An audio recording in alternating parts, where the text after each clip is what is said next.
I opened my eyes and there was no one. Just trees, just silence, just the cold seeping into my bones. My backpack was still under my head. I had used it as a pillow. But the car was gone. My son was gone. Daniel had not looked me in the eye for months, and that Sunday he showed up smiling. "Dad, let's go for a picnic." I believed him.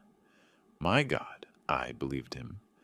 When I woke up, it was already getting dark, and there was a taste in my mouth that I recognized immediately. The same taste as when the doctor gave me something strong to sleep after losing Elizabeth. But this time it was different, stronger, heavier, and then I understood. They had left me here, on purpose, so I would never come back. If this story touches your soul, subscribe to William's Revenge Stories. Here we share real stories every day. Tell us where you are watching from. I opened my eyes and understood nothing. My head felt heavy as if someone had put a stone inside it. My mouth tasted bitter, metallic, horrible. I tried to sit up, but my hands were shaking. I knew that sensation. When I lost my wife, Elizabeth, 5 years ago, I could not sleep. The nights were eternal. The doctor prescribed me something, and when I woke up after taking it, I felt exactly like this. A weight in my head, dry mouth, slow movements. But this time it was different. This time it was stronger, as if they had given me double or triple. And while I tried to focus my eyes while I looked at the treetops moving with the wind, I thought, something is not right. I looked around, and the first thing I saw was the silence. There were no voices, no laughter. The car engine was not running, waiting for me. It was just me. Me and that damned tree where they had asked me to rest. The sun was already going down. The light was turning orange between the branches. How long had I slept, I did not know. But the afternoon was already leaving. I tried to call them. Daniel. My voice came out hoarse, broken. Sarah, nothing. Just the wind moving the leaves. Just the song of some bird in the distance, and that silence that tells you that you are completely alone. My name is Arthur Montgomery. I am 81 years old. I was a literature professor for 40 years in the city. I became a widower 5 years ago when Elizabeth passed away. Since then, I live alone on my ranch, surrounded by my small library and my memories. I have 2 children, Daniel, the oldest, and Emily. I raised them with love, with effort, with everything I could give them. I gave them education, a home, dignity. And in the last few years, I do not know what happened. They started drifting away. Daniel stopped visiting me. Emily came less and less, and when they came, it was always with complaints. "Dad, you are too much work. Dad, you are very stubborn. Dad, you do not know how to live alone." But that Sunday, Daniel appeared different, smiling. And I like a fool thought that finally my son had returned. I looked down and saw my backpack. It was still under my head. I had used it as a pillow before falling asleep, as I always did when we went to the countryside. It was old, worn out, but it was mine. And there it remained. I thought, how strange. If they left, why did they leave my backpack? Then I understood. They left it because it was under me. Because taking it meant waking me up. It meant that I would know what they were doing. They left it because they did not even bother trying to take it. I put my hand inside. There were some clothes, an extra shirt, an old sweater, and nothing else. My cell phone was not there. I had left it in the car because here in the mountains, there was no signal anyway. Next to me was the blanket where I had slept. I still felt the heat of my body on the fabric. And further away, the picnic tablecloth still spread on the grass. There were some food scraps, a piece of hard bread, half a smashed sandwich, a water bottle almost empty. I looked at them as if they were treasures, because in that moment, in the middle of that forest that was starting to get dark, that was all I had. I crawled to the tablecloth and grabbed the bread. It was dry, but I ate it anyway. I took a sip of water and put it away. I did not know how long I was going to need it. I did not know when I was going to have water again, or food, or anything. And then I remembered. During the picnic while we were eating, Sarah had said something. She said it casually. Hey, Daniel, wouldn't it be nice if there was an ice cream shop nearby? We could go get a quick ice cream while Dad rests. Daniel laughed. Yes, but first let's rest here too. We will see later. I did not pay attention to him at that moment. I thought it was just a conversation. But now, sitting there in the cold, starting to get dark, those words returned to my head. What if they had gone to get something? What if they just took longer than expected? What if they came back at any moment? My heart clung to that hope like a castaway to a plank. I decided not to move from there. I could not leave. What if they came back and I was not there? What if they looked for me and did not find me? No, I had to stay exactly where they had left me. I had to wait for them. I sat with my back against the tree, hugging my backpack, looking towards where I remembered they had parked the car. I waited and waited and kept waiting. The sun hid more and more.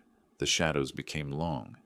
The cold started to get into my old bones, but I did not move. I could not move. Because in my head they were going to come back. They had to come back. They were my family. Time in that forest was different. Every minute seemed like an hour. Every hour seemed like a whole day. I watched the sky change color, orange, pink, violet, gray, and with every change my hope was fading a little more. But I did not let myself give up. I counted in my head. 100 more seconds and they appear. I counted to 100. They did not appear. Another 100, and nothing. My legs went numb. My back hurt. But I did not move. Because moving was accepting that they were not going to come back, and I was not ready to accept that yet. Every noise made me jump, a crunch in the bushes, and my heart raced. It's them. But it was just an animal. The wind moved the branches, and I thought it was the car engine approaching. I stood up. I looked carefully. But it was nothing. Just the forest. Just nature mocking me. Once I heard something that sounded like footsteps. I stood up so fast I almost fell. Daniel, Sarah, I screamed until my throat hurt. But no one answered. It was just the wind, or a deer, or my own desperation making me hear things that did not exist. Every sound was a broken promise. Every minute that passed was a new stab. I clung to any explanation. A tire got a flat. They got lost looking for the ice cream shop. Sarah felt sick, and they went to get help. My mind created stories to protect me from the truth that was already screaming in my chest. But I did not want to hear it. I could not hear it. Because listening to it meant accepting that my son, my own son, the boy I raised, that I carried in my arms, that I taught to walk, had left me here on purpose. And that was impossible. That could not be true. And then the night fell completely. The stars started to appear one by one. The cold became intense, and I was still there, sitting against that tree, shivering, waiting. But there was no sunlight to give me hope anymore. There was no warmth to keep me awake. There was only darkness and silence. And that truth finally hit me like a punch in the stomach. They did not go to get ice cream. They did not get lost. They did not have an accident. They left. And they left me here knowing that I would probably never return. And that was when I cried for the first time. Not from fear, but from abandonment, from betrayal, from understanding that my own son had condemned me to die. When the morning light began to sneak through the trees, my legs were still asleep. I had not slept at all. I had only been there sitting shivering, waiting for a miracle that never came. My whole body hurt. My bones creaked when I tried to stand up. I was 81 years old, for God's sake. I was not made to spend the night on the ground in the cold, with nothing more than an old blanket. But something in me changed with that dawn light. It was no longer hope I felt. It was rage. Or maybe it was fear. Or both things together. I forced myself to stand up. I staggered a little. But I stayed standing, and I started to look. The first thing I looked for were the tire marks. There had to be marks. A car does not disappear without a trace. I walked around where I remembered they had parked. Nothing. I walked further. Neither. The ground was clean. Too clean. There were broken branches arranged on the ground. Dry leaves scattered in a strange way, and then I understood. They had erased the marks, on purpose, carefully, so I would not know which way they had gone, so I would get lost if I tried to follow them. My knees almost gave way when that truth fell on me. This was not an oversight. This was not an accident. This was planned. I stood there staring at the dirt where the car tracks should have been, and my head was spinning. The clearing where we had the picnic was large, and from it led, how many 3, 4 paths? I wasn't sure. I looked one way, then the other. All the paths looked the same. Dirt trees, more trees. I tried to remember which one we had arrived on. I'd been half asleep during the drive back. No, wait. There was no drive back. I tried to remember which one we arrived on. But everything looked the same, and panic started climbing up my throat like a spider. I walked toward the path that looked widest to me. I looked for signs, anything, a moved stone, a broken branch, something, and there they were, fresh-cut branches arranged over the dirt.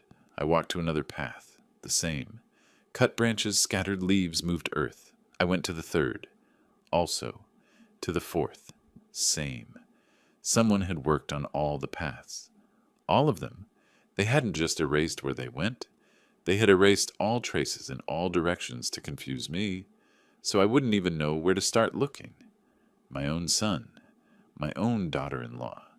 They had planned every detail so I would get lost, so I would never find the way back. And the worst of all is that it worked. My cell phone. I didn't even have my cell phone.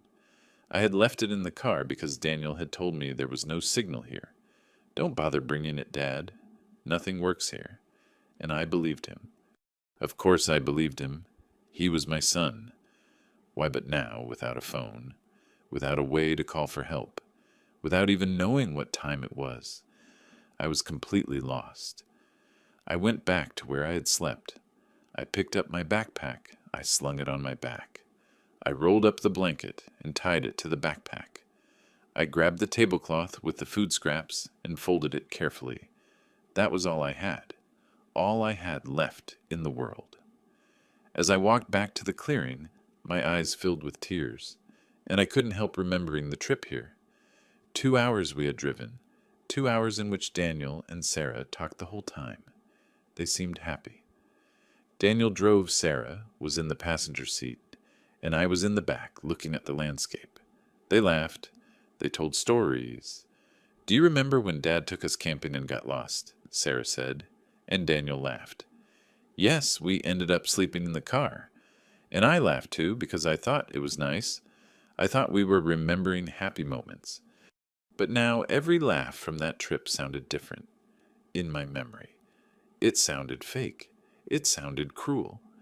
We had gone up the Rockies, the air so clean it hurt to breathe it. It reminded me of when I was young and went walking with Elizabeth. She loved nature. She would tell me, "Arthur, the world is so big and so beautiful we can't stay locked up all the time." And I followed her wherever she went, to mountains, rivers, forests. And now in this same type of forest that she loved, I was lost, abandoned. I thought, "Elizabeth, if you are watching me from wherever you are, help me please." I remembered when we arrived. Daniel had said, "Look, Dad, what a perfect place." And yes, it was perfect. A clearing surrounded by tall trees. The sun came in rays between the leaves. There were wildflowers, butterflies. Sarah spread the tablecloth on the ground. She took out the sandwiches she had prepared. "I made your favorite Mr. Montgomery ham and cheese just how you like it." I felt loved. I felt important. We ate together. We talked. Daniel even took out his phone and took pictures of us. "Smile, Dad." And I smiled. I smiled like an idiot because I thought my son loved me again. I thought he had finally remembered that I existed. After eating, Daniel came over, put his hand on my shoulder, that gesture that used to mean love. "Dad, lie down for a moment. Rest. We are also going to rest for a while here under that other tree." And he said it so softly with such, how to say it, with such lies.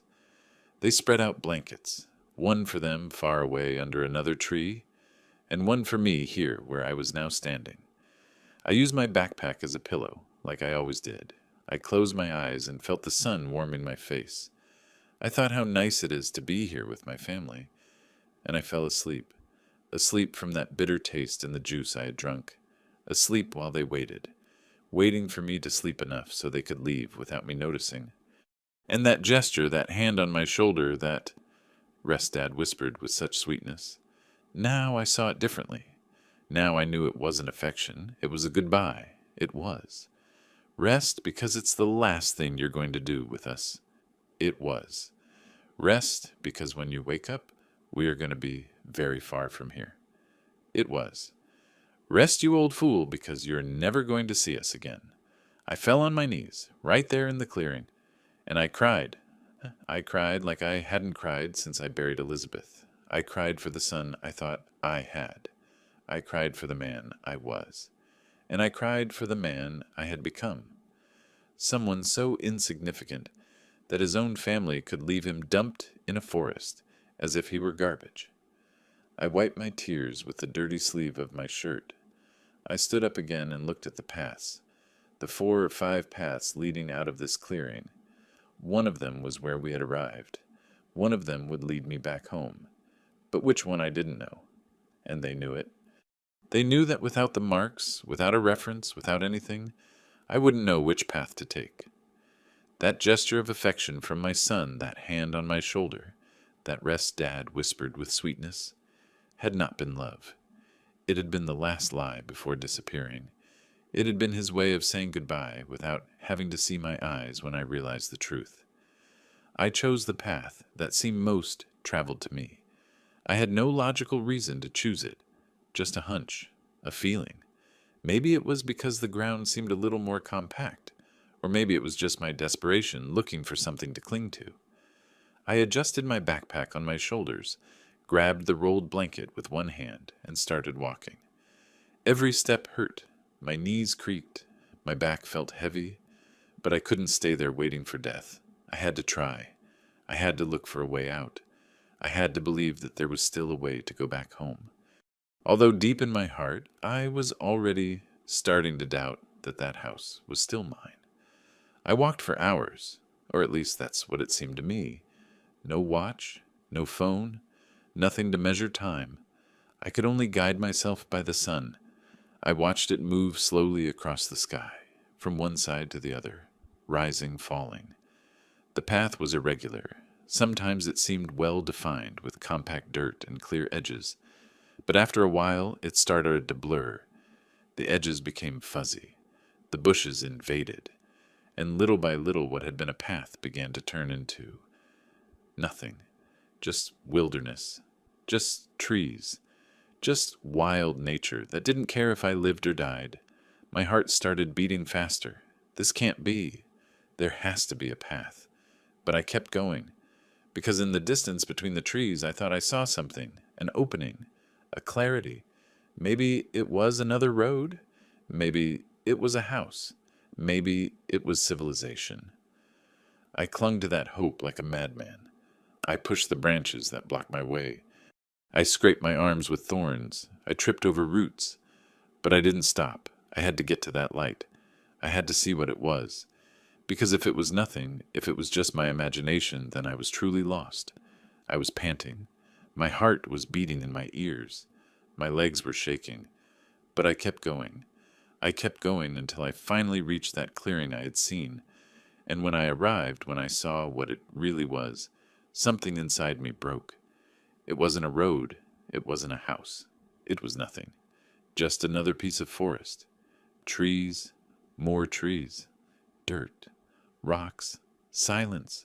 I let myself fall to my knees. The blanket fell from my hands. The backpack slid off my shoulders.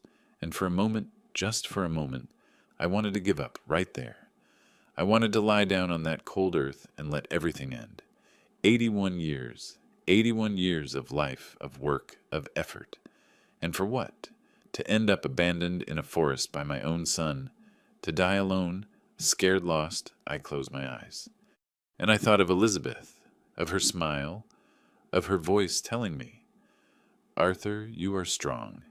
You have always been strong." I opened my backpack with trembling hands. I took out the tablecloth where the picnic leftovers remained. The bread was already harder than a stone. I bit it anyway. It hurt my gums, but I swallowed it. The half-smashed sandwich tasted like cardboard, but I ate it. Every crumb, every little piece, because I didn't know when I would eat again. I took a sip of water from the bottle. Just a sip. I had to ration it. But my throat was so dry, I wanted to drink more. I forced myself to close the bottle, to put it away. I looked at what was left. Almost nothing. Maybe half a pint. How long can an 81-year-old man survive with half a pint of water? I didn't want to know the answer. The sun started to go down faster than I expected. Or maybe it was just my perception. Time in that forest was strange. Sometimes it seemed eternal. Sometimes it seemed to run like sand between fingers.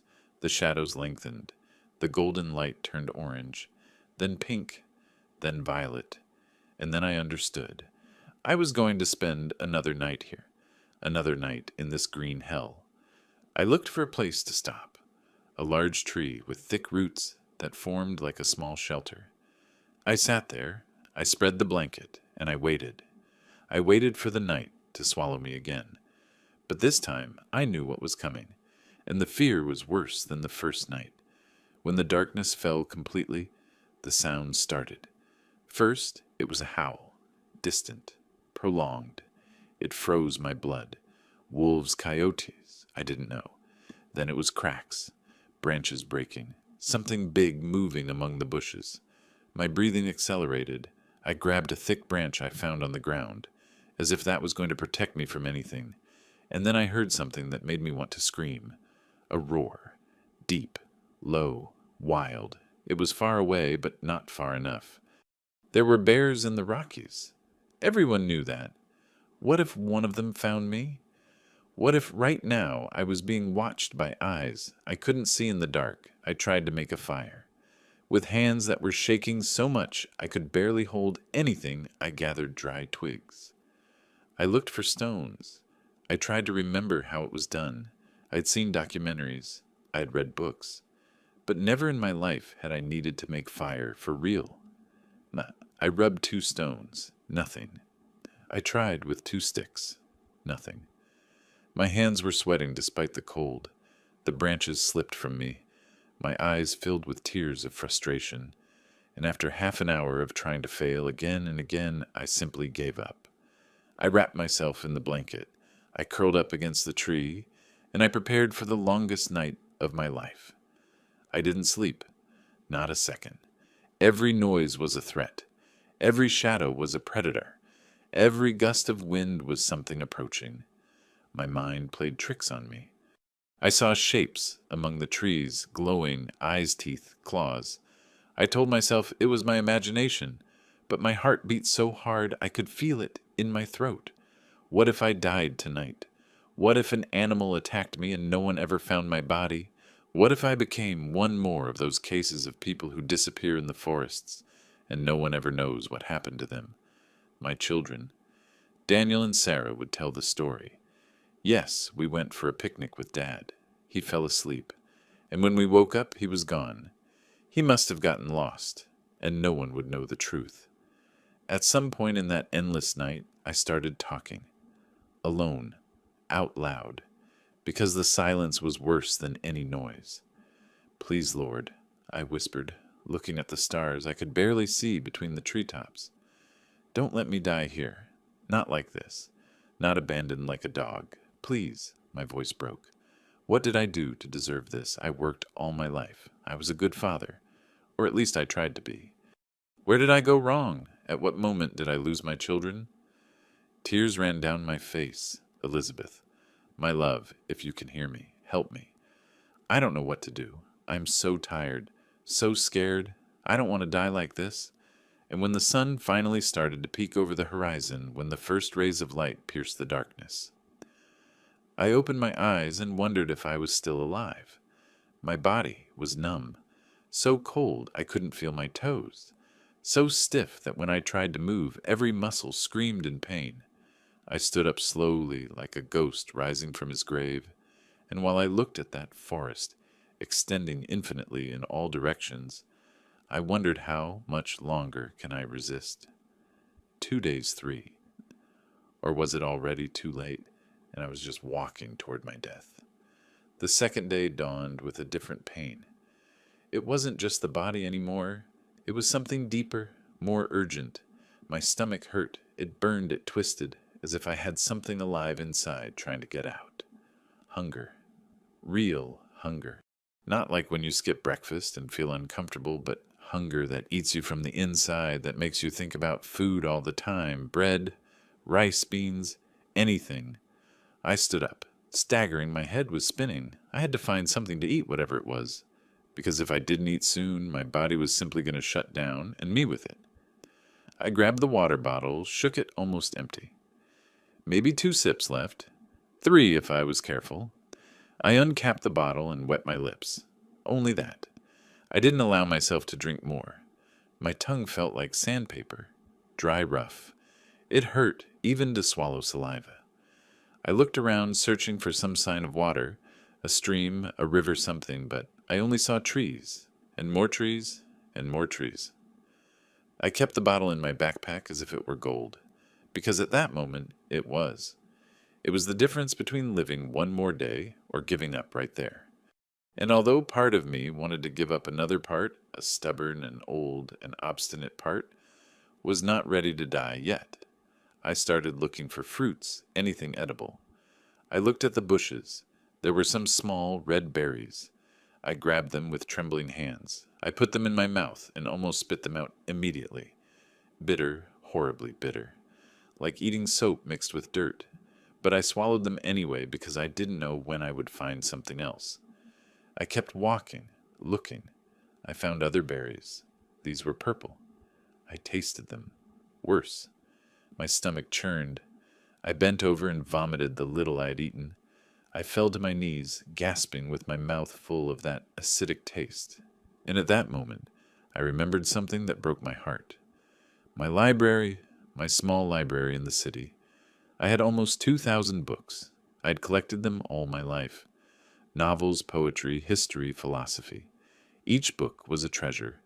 Each shelf told a story of my years as a professor. Students gave me books when they graduated. Thank you, Professor Montgomery. You changed my life, and I kept them all. I arranged them with love. I read and reread them. My ranch wasn't big, but it was mine. A beautiful house with a garden, with a room full of books from floor to ceiling, with windows facing the mountains. It was my refuge, my peace. And now, lying in this forest, dying and abandoned, I wondered who will keep my books. Will they sell them? Will they throw them in the trash? My children had started to drift away years ago. First, it was the visits that got shorter. Daniel would arrive, have a quick coffee, and leave. I have things to do, Dad. Later, the calls, they never returned. I left them messages. My son, I just wanted to know how you are. Nothing. Silence. And then Emily started with the hints. Dad, this house is too big for you alone. Wouldn't something smaller be better? Translation, sell it and distribute the money. Or when she said at your age, Dad, one needs help. Translation, you are already a burden. Little by little, I became a nuisance, something that had to be resolved, a problem, waiting for a solution, and I felt it. My God, how I felt it. And Oliver, Emily's husband, that man, looked at me as if I were an old piece of furniture in the way, cold, calculating, always with that smile that didn't reach his eyes. Mr. Montgomery, have you thought about making a will? He would ask me, just like that, as if he were asking about the weather. At your age, it is important to have everything in order, and I ignored him because I didn't like how it sounded. I didn't like how he looked at me when he talked about ordering things. Once I heard him talking on the phone. He thought I didn't hear him, but I did. He won't last much longer, he said. Just like that, so casual as if my life were a clock that only had a few chimes left. I sat against a tree and closed my eyes and spoke. Like a madman, like an old fool lost in the forest. Elizabeth, I whispered. Elizabeth, my love. Where are you? I need you. My voice trembled. The children, our children. What happened to them? At what moment did they become like this? I squeezed my eyes shut. You always said Daniel was good, that he had a noble heart. Where is that heart now? The wind moved the leaves, and for a second, just for a second, I thought I heard her voice. Get up, Arthur. Don't give up. But when I opened my eyes, it was just the forest, just me, just my infinite loneliness. And I cried. I cried like I hadn't cried in years. Not for the hunger, not for the cold, not for the fear of dying. I cried for the abandonment, for the betrayal, for realizing that the two people I had loved most in the world, after Elizabeth, had left me thrown away like garbage. I cried because all my life I had worked to give them a future, and they paid me with this. I cried because I had been a fool, an old fool who believed that family love was unconditional. But it wasn't. It never was. And now when I finally understood it, it was already too late. I wiped my tears with the sleeve of my shirt, but they kept coming out, and I let them run. And then I thought of something, my properties. I had 3 rental houses in the city. I had the ranch. I had savings. I wasn't rich, but not poor either. And suddenly, everything made sense. That's why Daniel appeared that Sunday smiling. That's why the picnic. That's why the fake kindness. They didn't love me. They wanted what I had. They wanted me to disappear so they could keep everything without waiting, without asking my permission, without having to take care of me in my old age, just eliminate me as if I were an obstacle in their plans, as if my life were worth nothing compared to a few houses and a few dollars. And that truth hit me harder than any hunger or cold. I stood up again. I didn't know where to go. I had lost all sense of direction. The sun was up somewhere, but I didn't know if I was going north, south, east, or west. I only knew I had to keep moving because staying still was dying. I grabbed my backpack, slung the blanket, and started walking aimlessly without hope, just to walk. My legs moved automatically 1 foot in front of the other, like a zombie, like a walking dead man who still doesn't accept that it's all over. And while I walked, I thought, maybe this is what I deserve. Maybe I did something so terrible in my life that God is punishing me like this. And then I saw it in the distance between the trees, a structure walls, roof, a cabin. My heart jumped so hard, my chest hurt. There was someone there. There had to be someone. A hunter, a ranger, someone who could help me, someone who could get me out of this hell. I looked down, rocks, exposed roots, loose dirt. Every step was going to be dangerous. But up in that small clearing was the cabin, and maybe inside there was someone who could save me. Maybe there was food, water, a phone I couldn't give up now. Not when I was so close. I looked for a spot to go, down, grabbed a thick branch to support myself, and started descending slowly, praying not to fall. The first step went well, the second too, but on the third, my foot slipped. The dirt crumbled beneath me. I fell sitting down, hitting my back against a rock. The pain went through me like a knife. I screamed or tried to scream. Only a choked moan came out. I rolled a little further down before being able to grab a root. I stayed there, hanging, gasping with my heart racing for a moment. I thought it's over. I'm going to die here in this stupid ravine, meters from being able to ask for help. But then I looked up. The cabin was still there waiting for me, and something inside me, something stubborn and foolish that refused to die, made me continue. I crawled, I got up and kept going down. I reached the bottom with my hands bleeding. I had scrapes on my arms, my shirt torn, but I was alive. And I was closer now. I just had to go up a little. On the other side of the ravine, it was easier. There were more rocks to support myself, more roots. And when I finally reached the level of the cabin, when I put my feet on flat ground again, I almost cried with relief. I had made it. I was here. I walked the last meters separating me from the door. My hand trembled when I raised it to knock. "Hello," I said, with a weak voice. "Is anyone here?" I knocked on the wooden door. It sounded hollow empty, and a bad feeling started growing in my stomach. I pushed the door. It creaked. A long, horrible sound, like a lament. It opened slowly, and the first thing that hit me was the smell. Mold, dampness, something rotten. I took a step inside. "Hello," I repeated, although I already knew the answer. No one answered me, because there was no one. The cabin was empty, abandoned. I looked around, letting my eyes get used to the gloom. The windows were dirty, some broken. The light entering was dim, ghostly. And then I saw the real state of the place, and my heart sank to the floor. It wasn't a shelter. It was a tomb. Inside, everything was covered in dust. Giant cobwebs hung from the ceiling. Beams like macabre curtains in a corner. There was what was once a table now, just rotten wood legs broken, tilted to one side.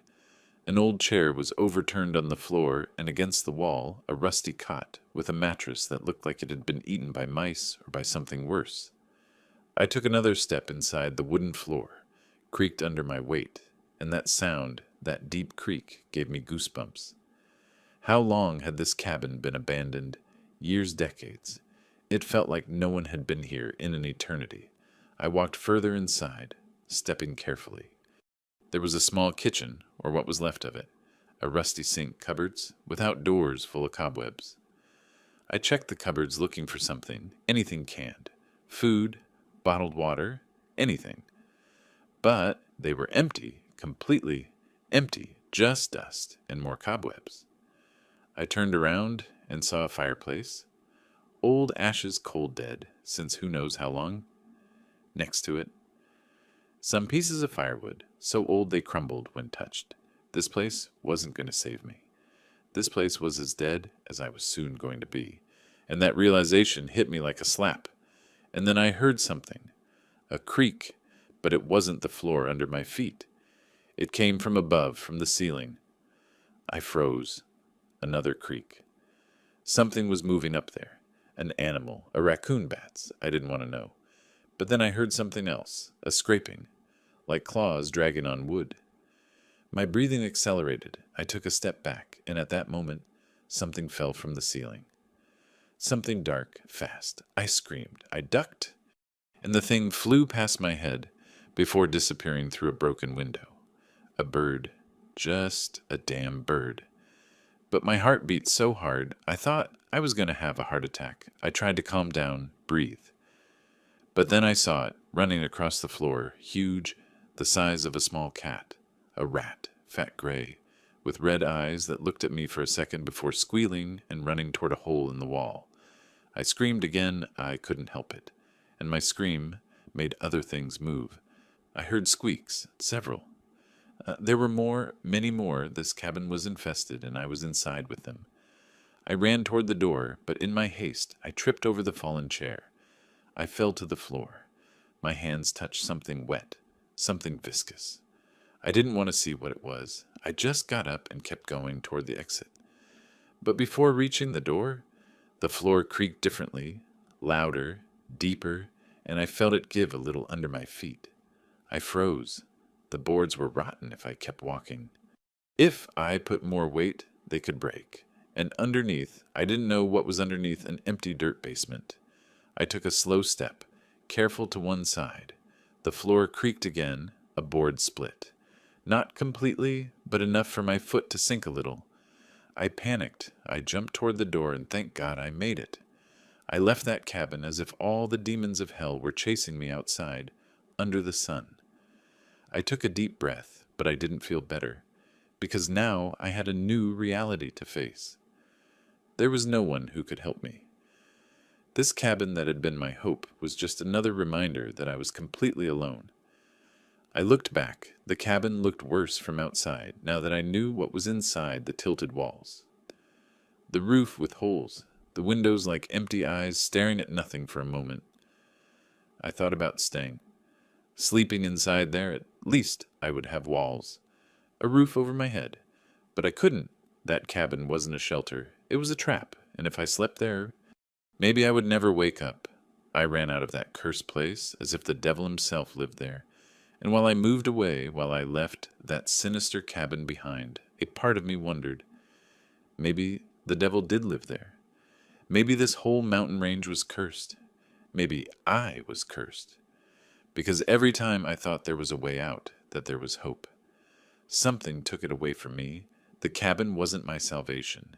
It was just another cruel joke of fate, another reminder that I wasn't going to get out of here alive, and that truth, that horrible truth, began to settle in my heart, like ice. How many days had I been lost? 3, 4. I wasn't sure anymore. Days blended together. Nights were eternal. And hunger. God, hunger was something alive devouring me from the inside. It wasn't just the stomach anymore. It was the whole body, screaming for food. My head hurt. My hands shook when I closed my eyes. I saw food, tacos, rice, and beans. The sweet bread I bought at the bakery near my house. My mouth filled with saliva just thinking about it. But when I opened my eyes, there were only trees, and hunger, and more hunger that was never going to end. I had left the cabin behind hours ago, or maybe it was yesterday. I didn't know. Time didn't mean anything anymore. I just walked one foot in front of the other, because if I stopped moving, I knew I would never get up again. And then in the distance, I saw something that made me stop dead. A figure. A man, a real human being. Not a hallucination. Not an animal. A man with clothes walking among the trees. My heart stopped, then started beating so fast, I thought it was going to explode. "Hey!" I tried to shout, but my voice came out weak, broken. Yet the man didn't hear me. He kept walking. "Moving away, please!" I shouted louder, using all the energy I had left. "Help me. I'm lost." The man stopped, turned around, saw me. Our eyes met across the distance, and for a beautiful moment, I thought, I'm saved. He's going to help me. He's going to get me out of here. The man took a step toward me, then another. He was approaching. My soul sang with relief. I was going to live. I was going to get out of this hell. I started walking toward him too, hurrying, tripping over roots but not caring, because finally I had found help. Finally, everything was going to be okay, but then the man stopped. We were about 20 yards apart, close enough for me to see his expression, and what I saw froze my blood. It wasn't compassion, it wasn't concern, it was fear. He looked at me as if I were something dangerous, as if I were a threat. "Please." I begged again, raising my hands to show him. I wasn't dangerous, I just need help. I'm lost. They left me here. But the man backed away, took a step back, then another. And then without saying a single word, he turned around and ran as if I were a monster, as if I were death itself chasing him. "No. Wait. Please don't go." I ran after him. With all the strength I had left. With all the strength. I didn't have. My legs moved. But it was like running in a dream. Slow, heavy. The man was younger. Faster. He disappeared among the trees in seconds. But I kept running. I kept screaming, "Come back. Just help me get out of here." My lungs burned. My heart hurt. My vision blurred, but I couldn't stop. It was my only chance, my only one. And then I tripped. I fell to my knees. I tried to get up, but my legs didn't respond. And I stayed there on the ground, gasping, crying like a lost child in a supermarket. Tears ran down my dirty face. Sobs shook my body. And it wasn't a silent cry. It was a desperate, broken cry of someone who knows he just lost his last chance to live. Why I moaned looking at the sky. Why did he run? I just needed help, but I knew why. I probably looked horrible. A dirty old man with torn clothes, with a grown beard, with crazy eyes. I looked like a vagrant or something worse, and that man was afraid. He was afraid of me when I could finally breathe again. When finally the tears dried, I realized something horrible. I had left my backpack behind. In the haste of running after the man, I had dropped it, and now I didn't know where it was. I stood up, staggering. Looked around. Everything looked the same. Where had I come from? In what direction had I run? I started walking back, or at least I thought it was back. But after a few minutes, nothing seemed familiar to me. I walked in another direction, neither. I started to panic. The backpack had the blanket. It had the tablecloth. It had the last bits of food left. Without it, I had nothing. Absolutely nothing. I started walking in circles, searching, desperate. It has to be around here. I told myself it has to be, but I couldn't find it.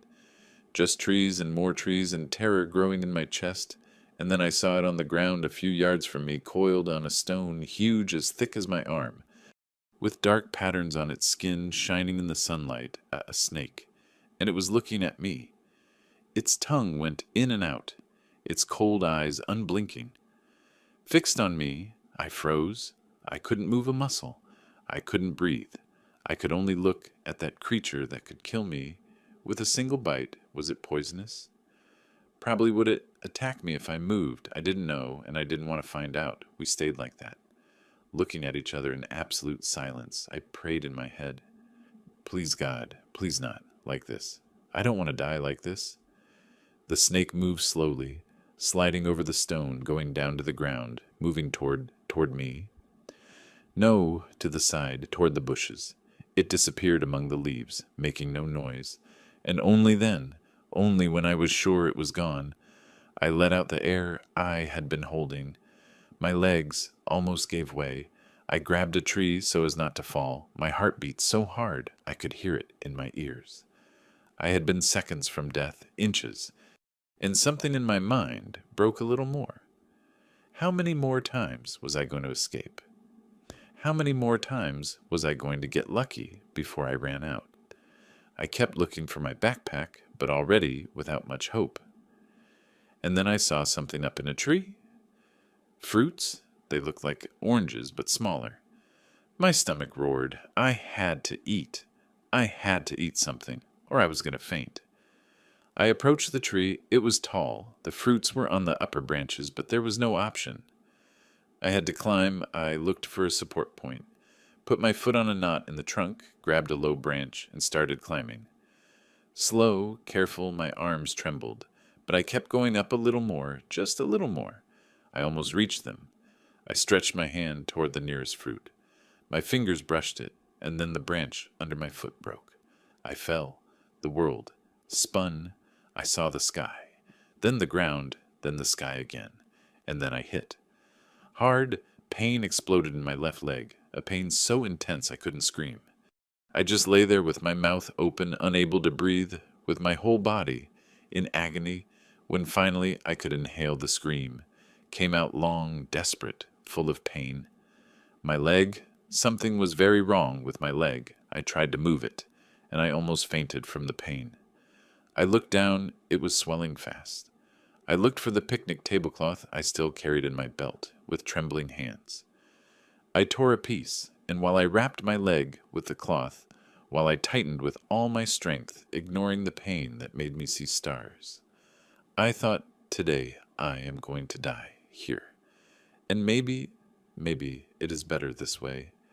If you are listening to my story, please tell me in the comments where you are watching us from. Sometimes knowing there are people in the world who understand what I lived gives me strength to continue. I don't know how long I lay there after the fall. Maybe minutes, maybe hours. The pain in my leg was so intense that everything else disappeared. I had tied the towel cloth as tight as I could, but the leg kept throbbing. Every beat of my heart sent a wave of pain up my whole leg to my hip. I tried to stand up. It was a mistake. The scream that came out of my throat scared the birds in the nearby trees. I couldn't walk. I could barely move. And in that moment, lying in the dirt, like a wounded animal, I understood that this was the end. There was no way I was getting out of here walking, but I couldn't stay here waiting for death either. I started crawling with my elbows, using my hands to grab root stones. Anything that helped me advance, I dragged the bad leg behind me like a dead weight. Every meter I advanced was torture.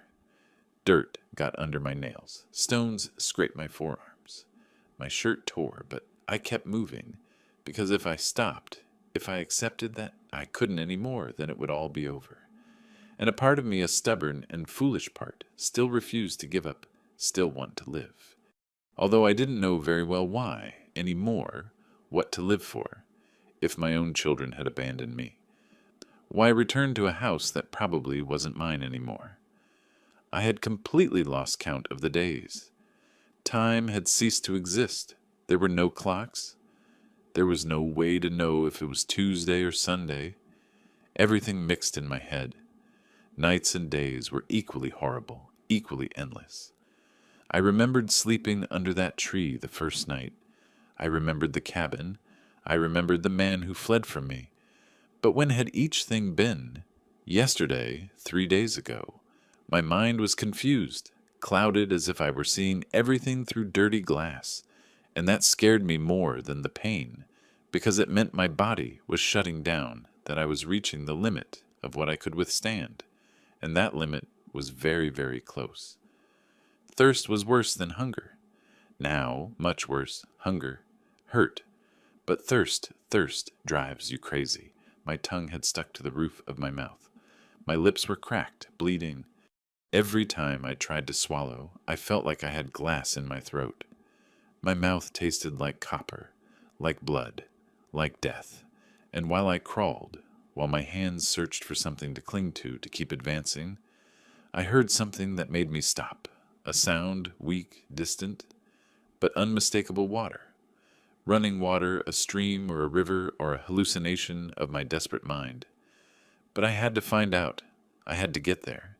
Even if it cost me the last strength I had left, I started crawling faster. I didn't care about the pain anymore.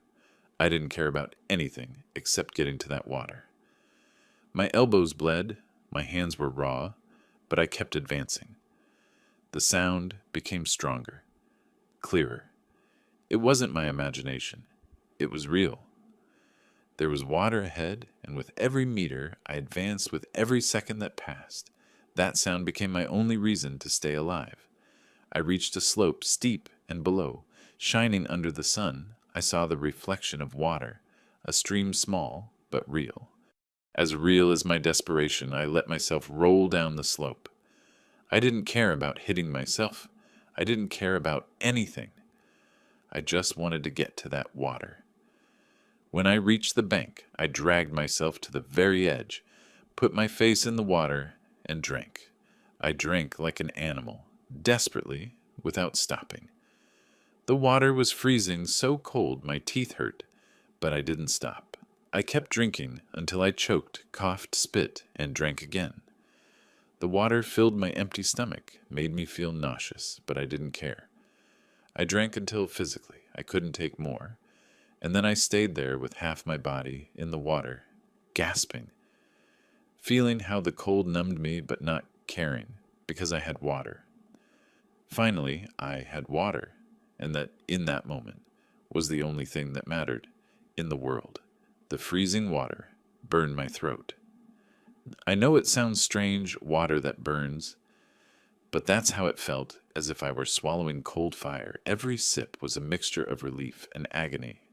My throat was so dry, so hurt, that the water irritated it more. But I couldn't stop, after days, without anything more than a few sips. My body needed it, even if it hurt. I put my hands in the water and brought them to my face. The cold water ran down my cheeks, down my neck. I washed my eyes, my mouth, and for a moment, just for a moment, I felt almost human again, almost alive, almost as if there was hope. I looked at my leg. It was swollen purple. The cloth I had tied was stained with dry blood and dirt. I had to clean it. I had to see how bad it was with trembling hands. I started untying the cloth. Every movement sent waves of pain when finally I removed it. What I saw scared me. The skin was broken in several places. There was a deep cut on the calf, and the whole leg was swollen. Double its normal size, I put the leg in the water, carefully, and screamed. The cold on the wound was like putting the leg in acid. Tears sprang from my eyes, but I left the leg there, because I knew I had to clean it, even if it hurt, even if it made me want to faint.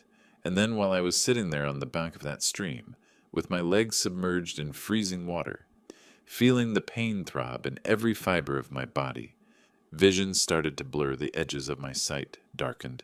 The world started to spin slowly. I tried to grab onto something, but my hands didn't respond. I was dehydrated, wounded, exhausted. I had gone days without eating anything substantial, without sleeping well, without resting. My body had held on until here. But now that, finally, I had water. Now that, finally, I had something I needed. My body decided it couldn't any more, that it was time to give up. And I didn't have strength to fight against that. I lay back on the bank. The ground was cold and wet, but I didn't care. I looked at the sky, the clouds moving slowly, the trees swaying with the wind. Everything looked beautiful, suddenly calm, peaceful, as if nature were telling me, rest. You did enough. You suffered enough. My eyes closed on their own. I tried to keep them open, but it was useless. Fatigue was stronger than my will, and while I felt consciousness slipping away, while the world faded slowly, I thought of Elizabeth, of her smile, of how she told me everything was going to be okay, and I wanted to believe her. I wanted to believe it was going to be okay, but I didn't know if I was going to wake up again when I closed my eyes there on the bank of that stream, with the sound of the water running beside me, with the cold of the earth penetrating my bones. I felt something strange, peace, for the first time in days. I felt peace, because if this was the end, if I died here in this place, at least I would die, with water nearby. At least I would die in a beautiful place, and I wouldn't have to face my children again. I wouldn't have to see their faces when they realized I had survived, because I knew, deep in my heart, that they didn't want me to survive. I closed my eyes completely, and I thought, thank God, finally it's going to end. The voices reached me first before being able to open my eyes, before being able to move voices, speaking in a language I didn't recognize. Guttural sounds, words that mixed with the noise of the water. For a moment I thought I was dreaming, or that I was already dead, and this was what came after. But then I felt something, hands touching me, real hands, warm, touching my shoulder. My arm. I tried to open my eyes, but my eyelids weighed like stones. I tried to speak, but only a moan came out. The voices became louder, more voices joined, and I felt more hands touching me. How many people were there? Where was I? What was happening? Finally, I managed to open my eyes, and the first thing I saw were faces, dark faces, looking at me from above. 3, 4, 5 people standing around me.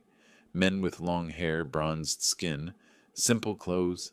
They looked at me with expressions I couldn't decipher, concern, curiosity, fear.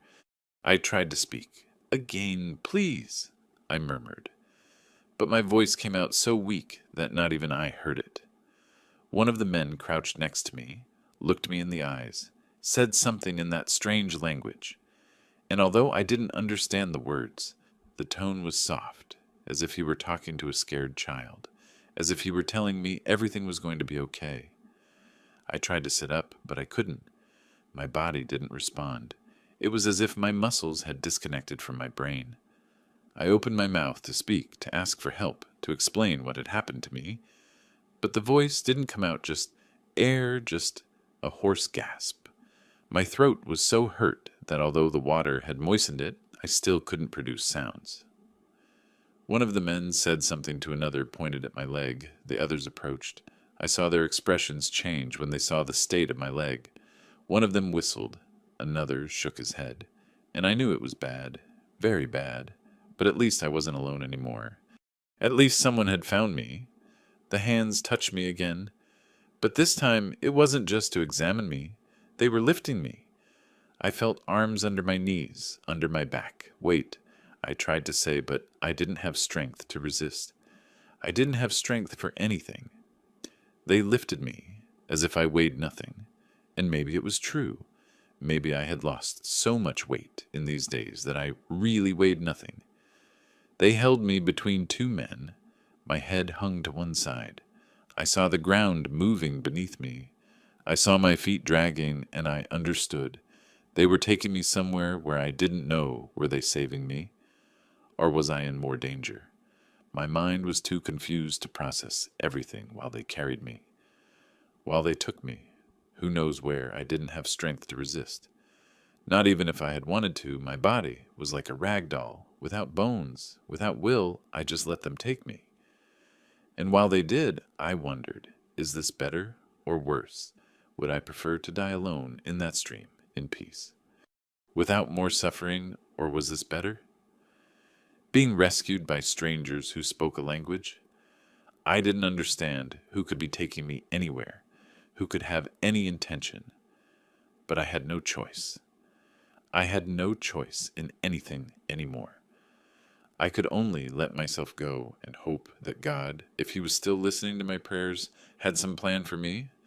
Through my blurred vision, I started to see things structures, houses small, made of wood, and something that looked like mud or straw, low roofs, unpainted walls. And then I saw more people, children running barefoot, women with long and colorful skirts, old people sitting on the ground. Everyone watched us pass. Some pointed, others talked among themselves in that strange language. The children approached, curious, but the mothers pulled them back as if I were dangerous, as if I were something they shouldn't touch. And in the center of everything, a bonfire big, with smoke rising toward the gray sky.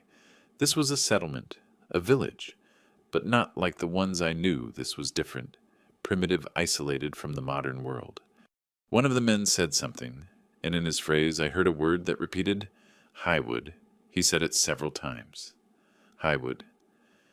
Highwood was it the name of the place, the name of his tribe? I wasn't sure, but I engraved that word in my mind, just in case I ever got out of here and needed to tell someone where I had been. The Highwood clan, whoever they were. They had found me when I was about to die, and now they were taking me to their village to help me to cure me. Oh, I didn't want to think about the other possibilities, about the stories I had heard of isolated communities, of strangers who never returned. My heart beat fast, but I couldn't do anything except let myself be taken. They took me inside one of the houses. It was small. Dark smelled of wood smoke, and something else I couldn't identify. They placed me on something on the ground, a mat, or maybe an animal skin. I couldn't see well, my eyes closed on their own. I felt them settling me, putting something under my head, something soft, like an improvised pillow. And for a moment, for a strange and confused moment, I felt safe, as if these people, although I didn't know them, although I couldn't understand them, really wanted to help me. Or maybe it was just my desperation, wanting to believe there was still goodness in the world. After what my own children had done to me, I needed to believe that someone could be good. A woman approached older, with gathered gray hair. She carried something in her hands. A gourd or a bowl full of water. She knelt next to me and brought it to my lips. Drink, she seemed to say with her gestures. Although I didn't understand her words, I opened my mouth and she tilted the container. The water fell on my tongue.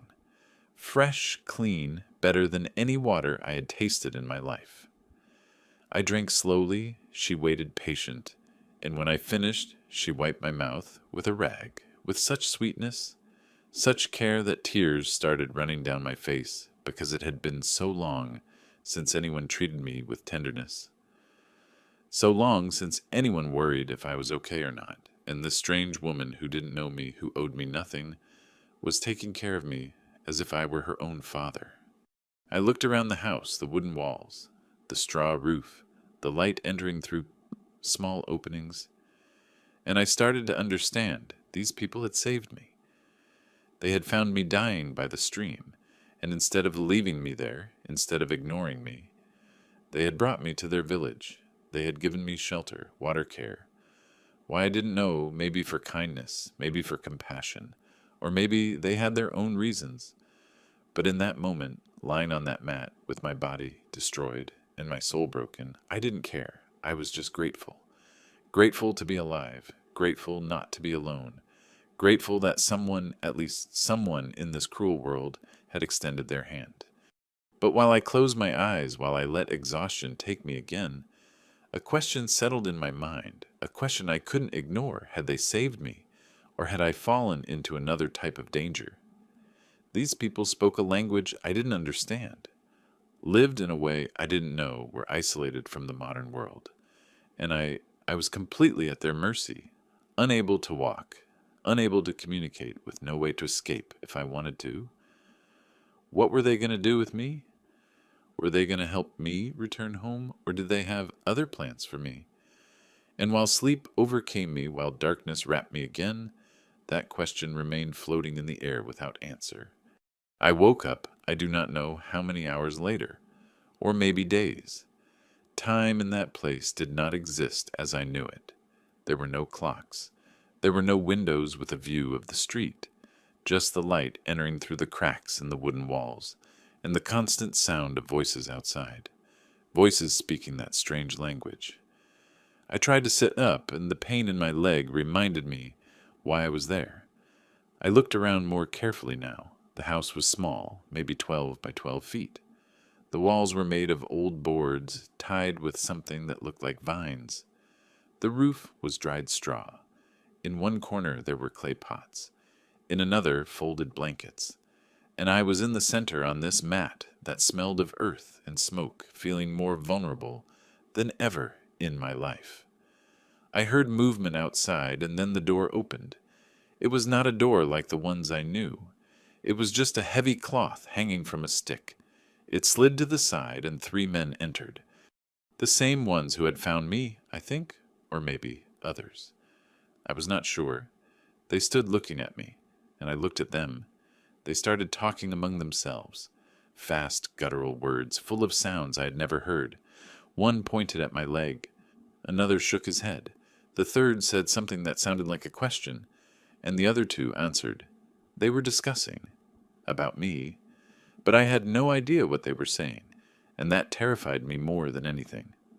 "What are you saying?" I asked, with a hoarse voice. The 3 looked at me. One of them answered me, in his language, words that meant nothing to me. "I do not understand," I said, moving my hands. "I do not speak. I do not know what language that is." They looked at each other. One spoke again, slower this time, as if speaking slower was going to make me magically understand. But it did not work. "What are you going to do with me?" I asked, feeling the panic rise up my throat. "I just need help to return to my house, to Denver." "Do you know Denver?" But their faces showed no recognition.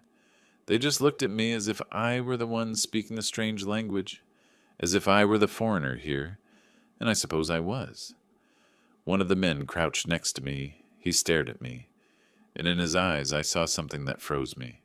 Mistrust, or maybe suspicion. He said something. His tone was severe, hard. The other 2 nodded, and then I understood. They thought I was a threat. But how I was an 81-year-old man wounded at their mercy. What threat could I represent? Or maybe they thought I was someone from the government. Someone coming to bother them. I had heard stories. Stories of indigenous communities living isolated because they did not trust the outside world. Because the outside world had hurt them. And now I, a stranger, had appeared in their territory. Without invitation. Without explanation. Of course they were suspicious. I tried to explain myself with gestures. I pointed at my leg. I acted as if I were walking with my fingers. Then I acted as if I fell. I pointed outside toward where I had come from. I tried to make the gesture of a car, of driving. But they only looked at me confused. One of them said something to another, and they laughed. It was not a cruel laugh exactly, but it was not friendly either. It was the laugh of someone who does not understand what the other is trying to say. The laugh of total misunderstanding. And I felt so frustrated, so desperate that I wanted to scream. I wanted to make them understand. But there was no way. We were separated by something more than a language. We were separated by completely different worlds. My leg throbbed. The pain was constant, sharp, unbearable. The cloth I had tied was still there, dirty, stained with dried blood. No one had touched it. No one had tried to cure it. And I started to wonder. Are they going to let me die here? Did they bring me only so I would not die in their stream? To avoid problems, I looked at the men with pleading eyes. I pointed at my leg again. "It hurts," I said, although I knew they did not understand. "It hurts a lot. Please." One of them looked at the leg. I saw his expression change, as if he just realized the state it was in. He said something to the others, but none did anything. They just nodded. and left, all three, leaving me alone again. And I stayed there wondering if they were going to come back, or if they had left me there to die slowly. Hours passed, or maybe minutes, I did not know. And then the door moved again. A woman entered, elderly, maybe my age or older. She had white hair tied in a long braid, skin full of wrinkles deep as furrows in the earth. She wore a long skirt and an embroidered blouse. She approached me slowly. She looked at me, and in her eyes I did not see compassion. I saw mistrust. She said something. Her voice was rough, hard. She crouched and grabbed my arm, with force. She lifted my sleeve and looked at my skin, as if she were looking for something. Marks, tattoos, I do not know. Then she looked at my face, my hands, my torn clothes, and all the time she murmured things in her language, things that sounded like complaints, like accusations, and I did not know what to do. I just stayed still, letting her examine me, praying for it to end soon. The old woman left, and more men came. 5 this time, maybe 6. They formed a semicircle around me, and they started to discuss. No, discuss is little. They were arguing heatedly. They raised their voices. They pointed at me. One made broad gestures with his hands. Another shook his head violently. A third hit his fist against his palm. And I was there, in the center of everything, without understanding a single word, but understanding everything. They were deciding what to do with me. And by their tones, by their expressions, not everyone agreed. Some maybe wanted to help me. Others maybe wanted. I did not want to think about what they wanted. I only knew that my life was in their hands, and I had no voice in the decision. I had nothing. Night fell. I knew it because the light entering through the cracks disappeared. The house remained in gloom. Someone had left some food, a hard flatbread, a little water in a gourd. I ate and drank, although my stomach churned with fear. Outside I heard voices. The bonfire must have been lit, because I saw the orange glow filtering through the walls. I heard laughter, conversations, normal life for them. But for me, every sound was a potential threat. Would they come for me in the night?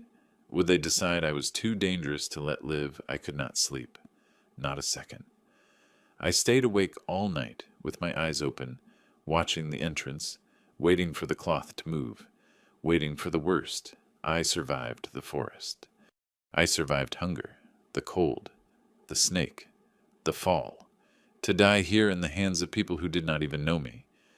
The hours passed with a torturous slowness. Every noise outside made me tense. I heard footsteps. Were they coming here? No. They passed by. I heard raised voices, discussing me maybe. Or maybe it was just my paranoia. My mind created horrible scenarios. I imagined being taken outside, being judged for something I did not understand, being punished for the simple crime of being in the wrong place, of being an intruder in their world. I thought of my children, of how they had abandoned me, and now, ironically, maybe I was going to die anyway, but not in the forest where they left me, but here, in a place they would never know, and no one would know what happened to me. I would simply disappear, as if I had never existed. And when the sun finally started to rise, when the first rays of light pierced the cracks, and the house lit up dimly, I heard movement outside. The cloth of the door moved, and someone entered. A young man, maybe about 25 or 30 years old, tall, with black hair down to his shoulders. He wore worn jeans and a button-down shirt. He looked different from the others, as if he had had contact with the outside world. He approached me, he looked at me, and then with a marked but clear accent he spoke. In English. "Good morning, sir. My name is Julian. How do you feel?" And those words, those simple words in my language made me cry with relief. I could not hold back the tears when I heard my language. Julian's words sounded like music, like a gift from heaven. "Julian," I repeated with a broken voice, "you speak English. Thank God you speak English." He nodded with a small smile. "I learned in the city. I went to study when I was a child, to a school in Boulder. Then I returned here. He sat on the floor next to me. My people are confused. They do not understand what you are doing here. They thought maybe you were someone from the government or a lost criminal. No, no, nothing like that. Please let me explain. I need you to help me explain to them. And I told him everything, every painful detail. I told him about Daniel, about Sarah, about the picnic that seemed like a gesture of love but was a trap, about how I fell asleep under the tree and woke up alone, about the days lost in the forest, about the hunger, the pain, about the cold, the snake, the fall, about how I thought I was going to die by that stream where they found me. While I spoke, Julian listened with his eyes getting wider, with an expression of horror and compassion. And when I finally finished telling my story, my voice broke completely. My own son, I whispered. My own blood left me to die, and I do not know why. I do not know what I did to deserve this. Julian remained silent for a moment, then stood up. Wait here. I am going to explain to them. He left the house, and I heard his voice outside speaking in that language I did not understand. But now it sounded different. Now I knew he was translating my story. He was telling them who I was, why I was there. And while he spoke, I heard how the tone of the other voices changed, the exclamations, the murmurs. And when Julian returned, he brought with him several of the men who had looked at me with mistrust. But their faces were different now. I no longer saw suspicion. I saw something else. Something that made me breathe for the first time in hours. Compassion. Finally, after so much, someone understood me. The men approached me. One of them, the one who had been hardest before, crouched next to my leg. He said something to Julian. He says, "Your leg is very bad," translated Julian, "that we have to clean and treat it before it gets more infected." 2 women came. One was the old woman from before. But now her expression was different. There was no longer mistrust. There was determination. They brought a bowl with hot water, clean rags, and something that looked like crushed herbs. Carefully they started to remove the dirty cloth from my leg. It hurt. God, how it hurt. I screamed. I grabbed the mat. But they continued, soft but firm. They cleaned the wound with hot water. They applied the crushed herbs. And although it burned like fire, I knew they were saving me. After treating my leg, which they wrapped with clean cloths and fresh leaves, they brought food. Real food. Not bitter berries from the forest. Not dirty water. But a clay plate full of black beans, hot flatbread, and some jerky that had a strong but delicious flavor.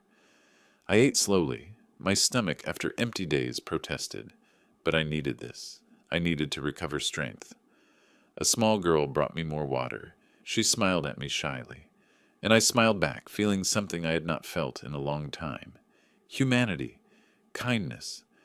These people, these strangers who owed me nothing, were taking care of me better than my own family. The days turned into weeks. I do not know exactly how many. Maybe 3, maybe 4. Time there was different. It was measured by the sun, by meals, by nights around the bonfire. My leg healed slowly. Julian came every day to talk to me.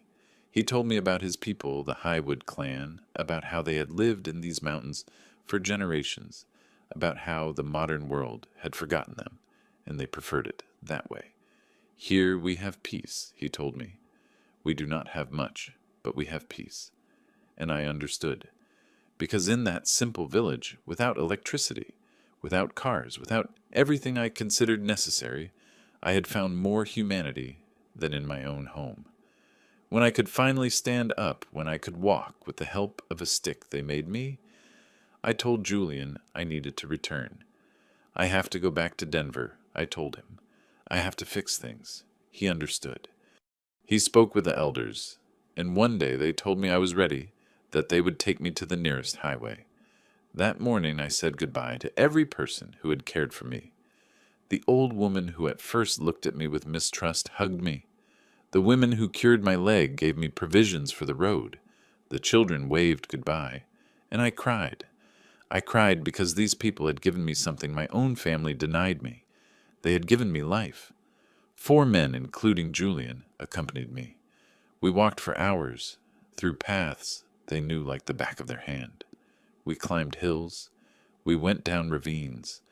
And I, although my legs still hurt, although every step was an effort, kept going.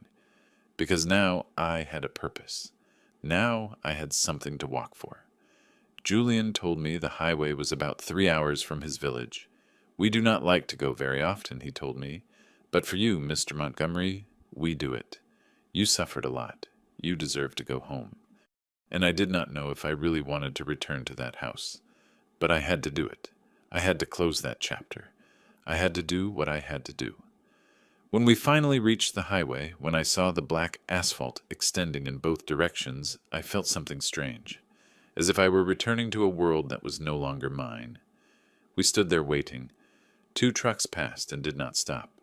Then a small car. It did not stop either. And then came a truck. Big. A cargo truck. Julian stood in the middle of the road, waving his arms. The truck slowed down. It stopped. The driver rolled down the window. "What is going on?" he asked, looking at our strange group. "My friend needs to get to Denver," said Julian. "Can you take him?" The truck driver looked at me. He saw my state, the torn clothes, the long beard, the wrapped leg, and nodded. "Get in, Grandpa. I am heading there." I turned to Julian, to the men who had accompanied me, and I did not know what to say. How do you thank someone for saving your life with words? With money I did not have. I opened my arms and hugged Julian. I hugged him tight. How I would hug a son, the son I wish I had had. "Thank you," I told him with a broken voice. "You saved my life. I will never forget it. Never." He patted my back. "Go with God, Mr. Montgomery. And remember, family is not always blood. Sometimes it is the people who find you when you are lost."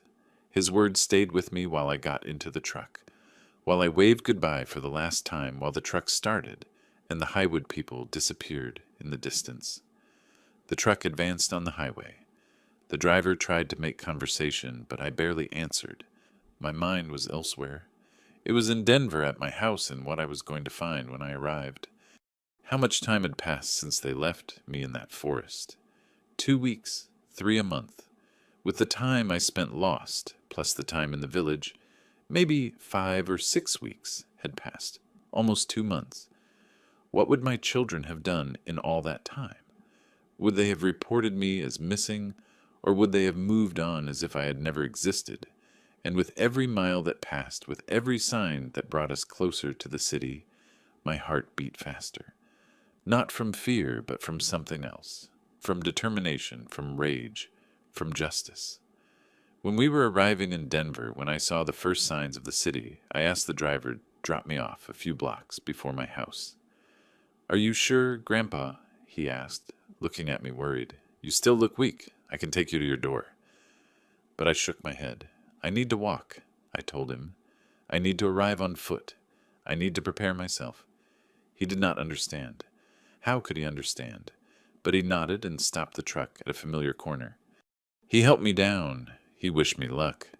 And I stood there leaning on my improvised cane, looking at the street I had traveled 1,000 times in my life. But now it felt different, as if I were seeing everything for the first time, or maybe for the last time. I took a deep breath, and I started walking toward my house, toward whatever awaited me there. I saw the black wreath from half a block away. Black. Big. Hanging from the front door of my ranch, my heart stopped for a second. Then it started beating so fast I thought it was going to burst out of my chest. A black wreath, the symbol of mourning, the symbol of death. They had declared me dead. Of course, I'd been missing for weeks. What else were they going to think? Or rather, what else were they going to declare? Because while I got closer, while I saw that wreath moving slowly with the wind, a part of me wondered, did they really think I was dead, or did they just want everyone to think that? My pace slowed down. Not from tiredness, but because every yard I advanced brought me closer to a truth I was not sure I wanted to face. There were people on the street, my neighbors, Mr. Thomas, who lived 3 houses down, Mrs. Lucy, the lady who always brought me cookies at Christmas, young Ryan, who helped me with the garden sometimes. They stood in small groups.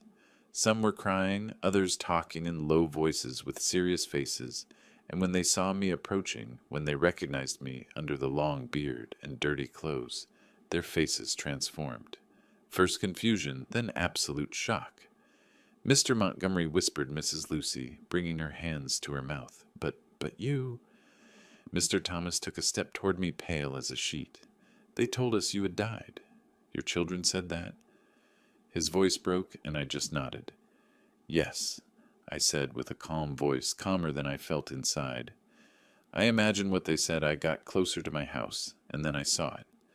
The sign, big with black letters on a white background, nailed right next to the black wreath. Rest in peace, Arthur Montgomery, 1944, 2024. Teacher, father, beloved neighbor. I read it twice, 3 times, as if reading it more times would change the words. They had given me a date of death. They had declared me officially dead. And while I looked at that sign, while I read my own epitaph, something inside me hardened. It was no longer sadness I felt. It was no longer pain. It was something cold, something determined, something that said, "This is not going to end like this." I turned to the neighbors who had come closer. "When did they put this up?" I asked. 2 days ago, answered Ryan. "There was a ceremony. Your children." Mr. Montgomery. What happened?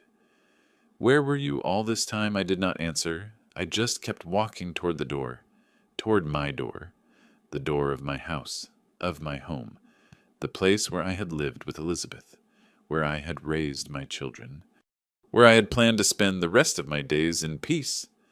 I put my hand on the knob, and I heard voices inside, voices I knew too well, clear, animated, voices that did not sound at all like people in mourning. I pushed the door. It was not locked. Of course not. It was no longer my house, right? It was theirs now, or at least that is what they thought. The door opened with a creak, and the voices became clearer. They came from the living room, from my living room, where my library was, my books, my whole life stored on those shelves.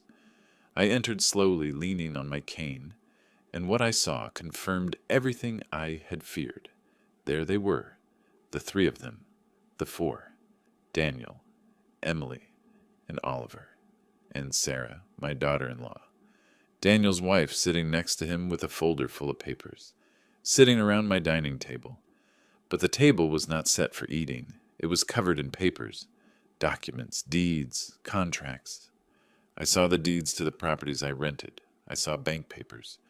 I saw legal documents with stamps and signatures, and they were there, reviewing them, organizing them, dividing them, like vultures dividing a carcass. Daniel had a paper in his hand and was saying something to Oliver. Sarah was taking notes in a notebook, calculating something with a small calculator. Emily was holding another document, reading it with attention. In a corner of the living room, they had put boxes, moving boxes, and inside them my things, my books, my photos, my life packed as if it were worth nothing anymore. Several pieces of furniture had sticky notes. For Daniel, for Emily, sell. They were distributing me, my life, as if I no longer existed. The living room was destroyed, not physically but emotionally. The desk drawers were open with paper scattered. The cabinet where Elizabeth kept her good china was open with some plates already packed. On the wall where our wedding portrait had been, now there was an empty space. The portrait was leaning against a box, face down, as if it no longer mattered. I saw they had moved my favorite armchair, the armchair where I sat every afternoon to read. It was set aside with a note that said, "Sell $500. That armchair where I had sat for 30 years, where I had read hundreds of books, where I had rocked my grandchildren when they were babies, was worth $500 to them. And the books. My God, the books. My library was being dismantled. There were boxes full of them without care, without respect, just piled up like trash. I stood in the entrance of the living room. No one had seen me yet. They were so absorbed in their task, so concentrated on dividing my life, that they did not notice the door had opened, that someone had entered, that I was there standing alive, watching them do what they had planned from the beginning. Oliver was the first to look up. He was saying something about a property downtown when his eyes met mine. He froze with his mouth open mid-word. His face went white, completely white, as if he had seen a ghost. And I suppose in a way he had. Daniel noticed Oliver's expression. "What is wrong?" he asked, and followed his gaze. And when he saw me, the paper he had in his hand fell to the floor. Sarah looked up from her notebook, and when her eyes met mine, the calculator slipped from her hands and fell on the table with a dry thud. Her face lost all color. Emily still did not see me. She was back-turned, checking something in another box. "Emily," I said. My voice came out calm, too calm, like the silence before a storm. She turned around, and when she saw me, when her eyes processed that I was standing there in the entrance, her face went through 1,000 emotions in a second. Confusion, shock, and then joy, pure joy. "Dad," she screamed. A scream that echoed through the whole house, a scream that was probably heard onto the street. She stood up so fast the chair fell behind her. "Dad, but you are alive." She ran toward me with tears running down her face. She hugged me so tight, she almost made me lose my balance. We thought they told us that. "My God, Dad, where were you? What happened?" And in her hug, in her real tears, I knew something. Emily did not know. My daughter had not been part of the plan. She really thought I was dead, and that realization broke my heart in a new way. But Daniel and Oliver did not move. Sarah neither. The three of them stayed there, petrified, sitting pale, looking at me, as if I were a nightmare come true. Because for them, I was their perfect plan, their plan to get rid of me. It had failed. I had survived. I had returned. And now I was standing in front of them with all the evidence of their betrayal scattered on my dining table. "Emily," I said softly, pulling her away from me. She looked at me with eyes full of tears and confusion. "I need you to sit down and listen, because there are things you do not know, things your brothers did not tell you." She blinked. "What? What are you talking about?" "Dad," I looked at Daniel, then at Sarah, then at Oliver. "Why don't you tell her? Why don't you tell your sister how I ended up lost in the Rockies? Why don't you explain that beautiful picnic you planned?" I looked directly at Sarah, that picnic where you were Sarah, where you gave me that juice that made me sleep so deep. Daniel opened his mouth, closed it. He said nothing. Sarah lowered her gaze, unable to hold my eyes, and then I told them. To Emily. To the neighbors who had entered behind me, attracted by the scream. I told her about the Sunday Daniel appeared smiling, about the picnic in the mountains, about how Sarah had prepared the sandwiches and the juice, about how they asked me to rest, about the bitter taste in my mouth when I woke up, about being alone in that forest, about the lost days, about thinking I was going to die. And while I spoke, while the words came out of my mouth, I saw how Emily's face changed, from confusion to horror, from horror to rage. She turned to Daniel. "Is it true?" she whispered. "Is it true what he is saying?" She looked at Sarah. "You too, Sarah." "You were also in this." Daniel did not answer. He just looked at the floor. Sarah did not speak either. She just trembled, and that silence was all the answer she needed. "Did you let him die in the forest?" She screamed. "That was what you did." Her voice broke in a sob. "And you lied to me. You told me he had gone out for a walk and did not return. You made me mourn his death, knowing that you—" She could not finish. She just cried. And I, seeing my daughter break, felt a mixture of pain and vindication. At least one of my children still had a soul. Then I spoke, and my voice, although calm, had a weight that made everyone shut up. "Did I get revenge for what they did to me?" I asked, looking directly at Daniel, then at Sarah. then at Oliver. No. Revenge is a poison that destroys whoever takes it. I have seen too much hate in my life to feed more. But I did justice, because justice is not revenge. Justice is putting things in their place. It is making the truth known. It is ensuring that consequences reach those who deserve them. I approached the table. I took one of the documents. These properties, this house, everything that is here. It is mine. I built it with my work, with the sweat of decades of teaching, and you. I looked at Daniel and Oliver, and you, Sarah. You thought you could take it from me. You thought you could erase me from existence and keep everything. I dropped the paper. But you were wrong. I called the police from the highway. They are on their way. And I also called the journalists. Because this is not going to stay in silence. All of Denver is going to know what you tried to do. As if my words had summoned them, I heard sirens outside. But one, then another. The sound became stronger, closer. I saw the panic in Daniel's eyes. I saw how Sarah stood up from the chair with her hands trembling. I saw how Oliver stood up, looking toward the door like a cornered animal. "You cannot prove anything," said Oliver with a trembling voice. "It is your word against ours. We will say you got confused, that you are senile."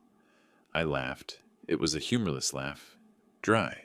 Senile, I survived 6 days in a forest. I survived a fall that broke my leg. I survived without food, without water, without anything. And I walked until I found help. Does it seem to you that someone senile could do that? The footsteps of the police were heard going up the porch stairs. And besides, I have witnesses. The Highwood people, the indigenous people who saved me, they can confirm my story. They can confirm the state in which they found me. The door opened. 2 police officers entered, and behind them a reporter with a camera. Everything happened fast after that. The police heard my complaint. They saw the documents scattered on the table. They saw the black wreath outside. They saw my physical state, and they arrested Daniel and Sarah and Oliver. Not immediately. First they took statements. First they called more units. But when I told them everything, when the neighbors confirmed I had been missing and that my children had declared my death, when I showed the marks on my leg, the scars on my arms, the state of my body after weeks of suffering, they had no choice.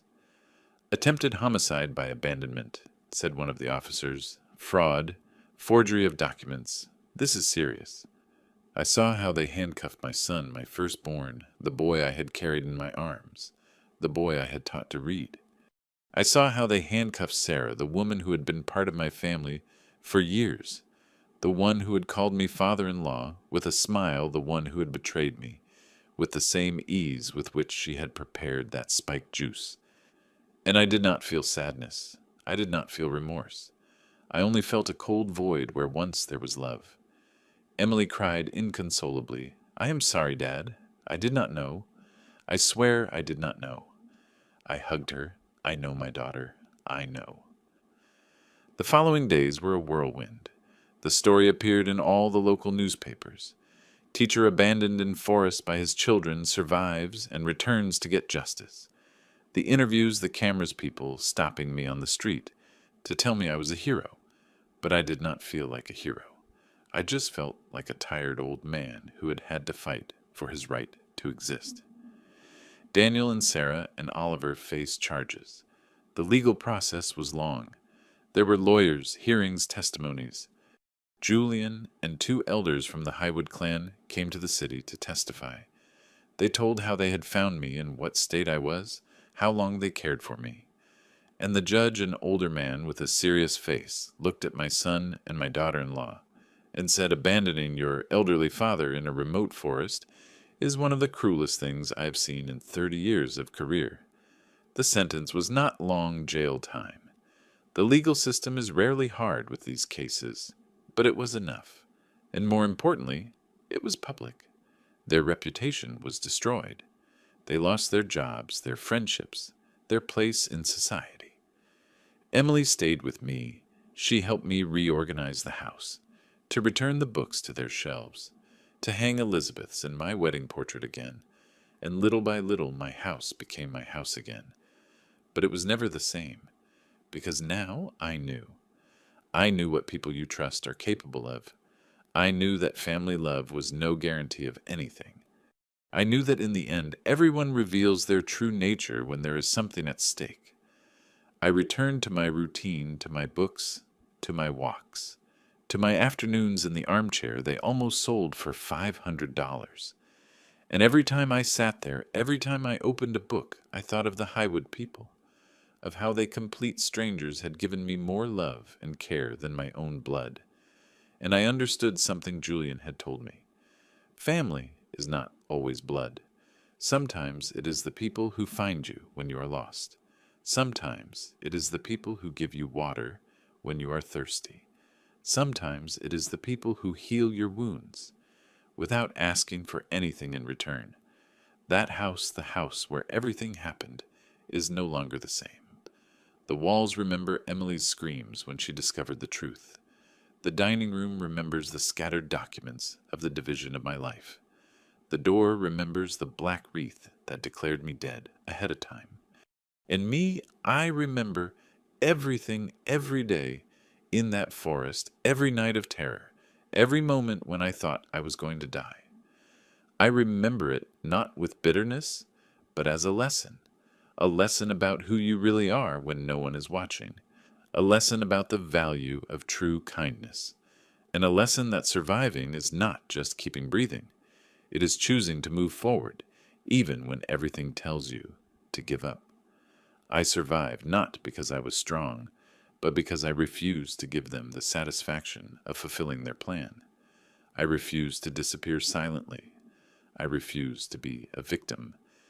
And that refusal, that stubbornness my children criticized so much, was what saved me. That family, that game of appearances of happy Sundays and family picnics was never the same again. And I learned that sometimes what breaks does not need to be repaired. It only needs to be recognized for what it always was, an illusion. And you, if you discovered that your own family tried to abandon you, could you forgive, or would you get justice like me? Have you ever felt that the people you love most are the ones who can hurt you the most?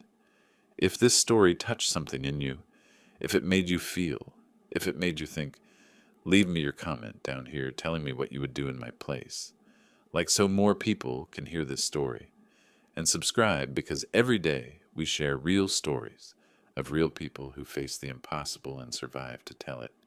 Thanks for listening to my story until the end. See you in the next story.